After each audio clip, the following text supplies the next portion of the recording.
तो hello and नमस्कार सभी को। मेरा नाम है राघविंद्र सिंह परमार और आप सभी को एग्रीकल्चर वाला की तरफ से नूतन वर्ष 2026 की बहुत बहुत शुभकामनाएं। जैसा कि आप सभी को पता है, कल रात एक एमपीपीएससी के थ्रू नोटिफिकेशन आता है, इसमें एडीए की पोस्ट आपको देखने को मिलती है।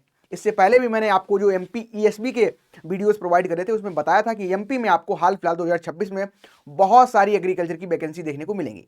अब इसमें कितने पद हैं, इसकी एलिजिबिलिटी क्या रहेगी, वो सारी बातें करेंगे। लेकिन उससे पहले जो मैंने आपको पिछली वीडियो में कवर किया था, जहां पे एक बहुत सारे टेलीग्राम चैनल्स पे आपका एक पीडीएफ सर्कुलेट हो रहा था कि एमपी में आपको ईडीओ की, आपकी आरईओ की 3000 प्लस पोस्ट देखने को मिलेंगी। बिल्कुल ऐसा नहीं था, मैंने क्लियर वहां पे किया था और एक बार फिर से हम लोग देख भी लेते हैं। जैसा कि मैंने बोला था कि एडीए जो कि आपका, इसका सिलेबस भी आपका एसएडीओ की तरह रहता है, सिलेबस सेम रहता है और 150 क्वेश्चन रहते हैं, 450 नंबर के रहते हैं।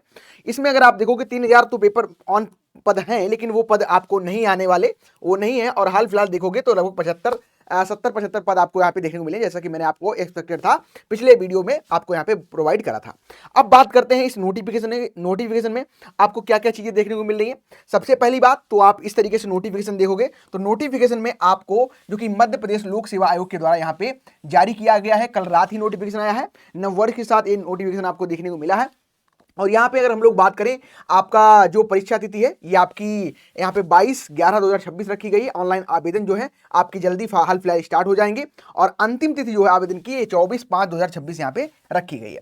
अब बात करते हैं इंपॉर्टेंट बातों की, जो कि आपको जाननी चाहिए अगर आप इस वैकेंसी के लिए यहाँ पे फॉर्म को भरने वाले हो। क्या क्या चीजें हैं वो सारी बातें मैं डिटेल में आपके साथ यहाँ पे शेयर करने वाला हूँ। सबसे इंपॉर्टेंट बात पहली तो आती है कि यहाँ पे सबसे इंपॉर्टेंट हमारे लिए है नंबर ऑफ वैकेंसी कितनी देखने को मिलेंगी। तो अगर नोटिफिकेशन में नीचे आओगे तो आप देखोगे यहाँ पे जो वैकेंसी देखने को मिल रही है वो कुछ इस तरीके से देखने को मिल रही है। अब इस नोटिफिकेशन में अगर आप देखोगे, सबसे बड़ी और सबसे चौंकाने वाली बात यही देखने को मिलेगी कि यूआर के यहाँ पे कोई भी पद देखने को नहीं मिल रहा है। यानी कि अगर आप यूआर कैंडिडेट हो तो आपके लिए सोचने वाली बात है, यहाँ पे यूआर के 0 पद देखने को आपको मिल रहे हैं। दूसरा फिर आता है आपका एससी कैटेगरी में आपके 14 पद देखने को मिल रहे हैं। इसके अलावा एसटी के आपके 10 पद देखने को मिल रहे हैं। ओबीसी के यहाँ पे 47 पद हैं। ईडब्ल्यूएस का फिर से यहाँ पे 0 पद है और टोटल यहाँ पे 71 आपको पोस्ट देखने को मिल रही है। ये तो आपके रिक्त पदों की संख्या होगी। इसमें आपको आरक्षण भी मिल रहा है, जो कि एमपी की निवासी हैं। तो एमपी की वो सभी महिलाएं, निवासी जो महिलाएं हैं, उनके लिए यूआर में फिर से 0 पद हैं। एससी के 5 पद हैं, एसटी के आपके 4 पद हैं, ओबीसी के 16 पद हैं और ईडब्ल्यूएस का फिर से यहाँ पे 0 पद देखने को मिल रहा है। इसके अलावा हमारे दिव्यांगजन भाईजन, उनके लिए यहाँ पे एलडी का 1 है, बीएच का 1 है, एचएच का 1 है और एमडी का यहाँ पे 1 पद देखने को मिल रहा है। इसके अलावा अगर आप थोड़ा और नोटिफिकेशन को नीचे आप स्क्रॉल करोगे तो आपको चीज एक और देखने को मिलेगी और ये चीज यहाँ पे है मुख्य भाग, यानी कि ये जो आपका है मेन आपको पद यहाँ पे देखने को मिलेंगे।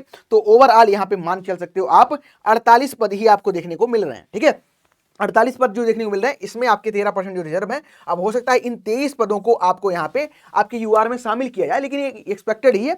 अगर होता है तो उस केस में ईडब्ल्यू जो आपका ओबीसी है इनको भी फायदा होगा, क्योंकि वो आपकी यूआर में भी जा सकते हैं और यूआर वाले कैंडिडेट को यहाँ पे फायदा होगा कि वो अपना यहाँ पे फॉर्म जो है भर पाएंगे। ठीक है, तो ये आपके यहाँ पे इस तरीके से पदों का बंटवारा किया गया है और मुख्य भाग में 87% जो आपके पद टोटल, इसका 48 मान सकते हो वैकेंसी और 13 अभी यहाँ पे रिजर्व करके रखे गए। वो देखना पड़ेगा कि कहाँ पे आपके पद वो जाते हैं। दूसरी सबसे इंपॉर्टेंट बात यहाँ पे निकल के आती है ये कि अब इस वैकेंसी के जो आपका कह सकते हैं इसमें क्या आपकी जॉब एलिजिबिलिटी देखने को मिलेगी, क्या पैटर्न रहेगा। तो थोड़ा यहाँ पे बात कर लेते हैं सैलरी वगैरह की भी। तो यहाँ पे अगर आप देखोगे तो ये जो आपका विभाग है मध्य प्रदेश शासन किसान कल्याण एवं कृषि विकास विभाग, ये आपका यहाँ पे पद देखने को मिल रहा है। और पद की स्थिति जो है अस्थायी लिखी है। अस्थाई का मतलब यही होता है कि टेम्परेरी बेसिस पे है, लेकिन ये वैकेंसी आपको परमानेंट ही देखने को मिलेगी, अस्थाई तो जहां तक नहीं होगी। ठीक है, अगर नोटिफिकेशन में अगर कुछ करेक्शन हुआ तो फिर आप पे ये आपका सही हो जाएगा। दूसरी और इंपॉर्टेंट बात निकल के आती है आपकी वेतन की। तो वेतन आपका जो है यहाँ पे आपका 5400 ग्रेड पे का देखने को मिलेगा। इसमें आपको 15,600 से लेके आपका 39,010 रुपए के बीच में देखने को मिलेगा। एचआरए वगैरह बढ़ के आपको काफी अच्छी खासी सैलरी ये देखने को मिलने वाली है। और यहाँ पे बात करें जॉब प्रोफाइल की, तो क्षेत्र विस्तार अंतर्गत कृषि प्रचार प्रसार जो है और जो भी सरकार के द्वारा योजनाएं चलाई जाती हैं, स्कीम चलाई जाती हैं, उनका फील्ड लेवल पे कैसे इंप्लीमेंट हो वो सारी काम आपको यहाँ पे करने रहेंगे। ठीक है, अब सबसे और जरूरी बात है यहाँ पे आपके लिए कि एलिजिबिलिटी सर इसकी क्या रहने वाली है। अगर मैंने बीएससी करके रखा है तो मैं अप्लाई कर पाऊंगा, हॉर्टिकल्चर से करके रखा है अप्लाई कर पाऊंगा। बहुत सारे आपके प्रश्न हैं, लेकिन उन प्रश्नों का जवाब यहाँ पे बकायदा नोटिफिकेशन में दिया गया है। यहाँ पे लिखा है कि बीएससी कृषि, अगर आपने यहाँ पे जो बीएससी अपना है एग्रीकल्चर करके रखा है, बीएससी एग्रीकल्चर में अगर आपने करके रखा है, साथ ही साथ प्लस यहाँ पे अगर देखोगे बीएससी कृषि के साथ कृषि में प्रथम या द्वितीय श्रेणी में स्नातक, यानी कि अब आपका एमएससी एजी भी यहाँ पे होना चाहिए। एमएससी एजी भी आपने अगर करके रखा है तो आप यहाँ पे भर पाओगे अपना फॉर्म। दूसरी इंपॉर्टेंट बात निकल के आती है कि आपने भारतीय कृषि अनुसंधान नई दिल्ली से स्नातकोत्तर की जो पदोन्नति या डिप्लोमा कोर्स किया हो, यानी कि सिर्फ आपने यहीं से अगर डिप्लोमा कोर्स करके रखा है तब आप इसको अप्लाई कर पाओगे। इसके अलावा कृषि इंजीनियरिंग स्नातक बीटेक भी आपने अगर करके रखा है तो बाकायदा आप यहाँ पे इस फॉर्म को भर पाओगे। ठीक है, तो ये आपकी योग्यता से रिलेटेड इंफॉर्मेशन हो गई। अब ध्यान समझ लेना, बीएससी एजी है प्लस आपका एमएससी एजी है, तभी इस फॉर्म को आप यहाँ पे भर पाओगे। आगे बढ़ते हैं और यहाँ पे कुछ और इंपॉर्टेंट बातें कर लेते हैं, क्या क्या चीजें आपको चाहिए। अच्छा, कुछ डॉक्यूमेंट की अगर बात करें, यहाँ पे परीक्षा केंद्र जो आपके रहने वाले हैं, ये जो परीक्षा केंद्र आपका रहेगा उसमें आपका इंदौर है, भोपाल है, जबलपुर और ग्वालियर में आपके परीक्षा केंद्र रहने वाले हैं। और ये आपका OMR सीट पे आपका पेपर होगा, वहां पे OMR सीट आपको मिलेगी, उसको आपको भरना रहेगा। तो ये सारी चीजें देखने को मिलेंगी। इसके अलावा थोड़ा अगर नीचे और नोटिफिकेशन में हम लोग डिस्कस करें, फिर आता है आपका ये एलिजिबिलिटी आपकी हो गई। एलिजिबिलिटी में आप आयु सीमा की अगर बात करें तो आयु सीमा की जो गणना है, ये आपका 10th का जो मार्कशीट है, यहाँ से आपकी आयु की गणना करी जाएगी। और 21 वर्ष की आयु पूर्ण कर ली है और 40 वर्ष के अंतर्गत हो, 21 से 40 के बीच में जो भी अभ्यर्थी हैं, तो बाकायदा इस फॉर्म को आप लोग भर पाओगे, तो सभी आप लोग एलिजिबल हो। इसके अलावा जो आयु में छूट मिलती है, यानी कि अगर आप किसी कैटेगरी से बिलोंग करते हो तो आपको आयु में छूट भी मिलती है, वो भी आपको देखने को मिलेगी, वो भी आपकी यहाँ पे बाकायदा दी गई है। 1/1/2026 से यहाँ पे आयु की जो गणना है वो आपकी यहाँ पे की जाएगी, तो इसको आप ध्यान में रख के अपना फॉर्म भर पाओगे। ठीक है, फिर इंपॉर्टेंट बात निकल के आती है, अब ये जो पेपर आपका है इस तरीके से रहने वाला है OMR सीट पे। और थोड़ा नीचे हम लोग चलें तो आपका डेट का पता चल गया। दूसरा सबसे इंपॉर्टेंट बात यहाँ पे है कि आपका जो पेपर होगा उसमें निगेटिव मार्किंग रहने वाली है, और ये आपका OMR सीट पे पेपर होने वाला है। ठीक है, OMR सीट पे होगा और निगेटिव मार्किंग आपको यहाँ पे देखने को मिलने वाली है। देन फिर आता है आपका OMR सीट पे पेपर होगा, और क्या इंपॉर्टेंट बातें हैं थोड़ा और कुछ जान लेते हैं। अच्छा, ये आपका सेंटर रहेगा, भोपाल में है, इंदौर में है, ग्वालियर में है और जबलपुर में आपका सेंटर रहेगा। यहाँ पे जाके आपको परीक्षा केंद्रों में ये परीक्षा देनी रहेगी। इसके अलावा सिलेबस हाल फिलहाल में आपका अभी यहाँ पे नहीं दिया गया, जो कि आपको हाल फिलहाल बाद में बताया जाएगा, लेकिन सिलेबस की भी बातें कर दूंगा, कौन कौन सा क्या क्या इसमें सिलेबस रहेगा, क्या परीक्षा का पैटर्न रहने वाला है। ठीक है, अगर हम लोग देखें दस्तावेज ये आपको सभी चाहिए होंगे।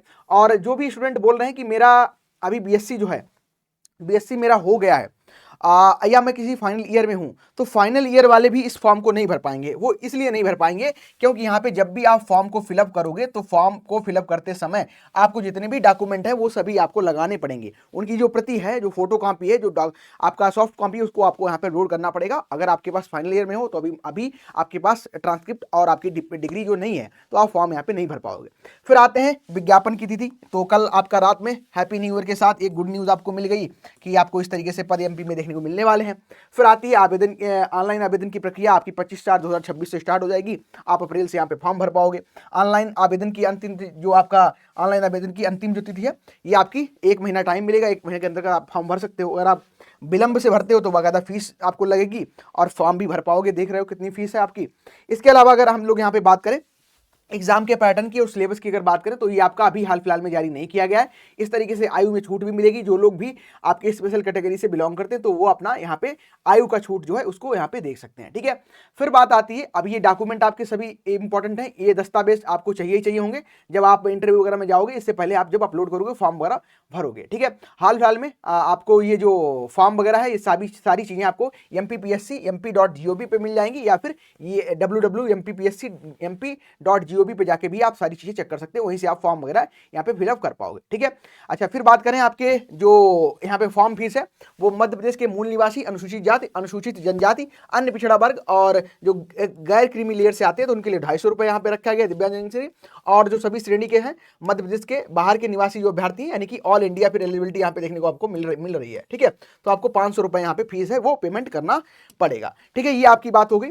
इसके अलावा अगर हम लोग देखें इसके सिलेबस की पैटर्न की बात करें तो अभी आपका दिया नहीं गया है, लेकिन यहाँ पे अगर हम देखें सिलेबस की बात करें, आपको नीचे यहाँ पे देखोगे तो अब OMR सीट पे आपकी परीक्षा होने वाली है और सिलेबस आपको हाल फिलहाल देखने को मिल जाएगा। लेकिन सिलेबस की बात करें तो सिलेबस सेम आपका जो एसएडीओ का रहता है उसी की तरह देखने को मिलेगा। इसमें एग्रीकल्चर के टोटल आपको लगभग यहाँ पे बात करें एग्रीकल्चर जो है इसके लगभग 24 से 25 जो सब्जेक्ट है ना, 24 से 25 जो सब्जेक्ट है वो आपको यहाँ पे पढ़ने पड़ते हैं। आपका टोटल जो पेपर रहता है 150 क्वेश्चन यहाँ पे रहते हैं और 150 क्वेश्चन में टोटल आपको 450 नंबर का पेपर आपको देखने को मिलता है। इतना मार्क्स का आपका पेपर रहता है। इसमें आपको 100 क्वेश्चन एग्रीकल्चर के रहते हैं, 100 क्वेश्चन जो आपके 50 क्वेश्चन अब जो यहाँ पे बच जाते हैं उसमें आपका एमपी जीके जीएस देखने को मिलता है। इसके अलावा आईसीटी देखने को मिलता है। ये सारी चीजें आपको इस तरीके से देखने को यहाँ पे मिलेगी। नेगेटिव मार्किंग भी देखने को मिलेगी।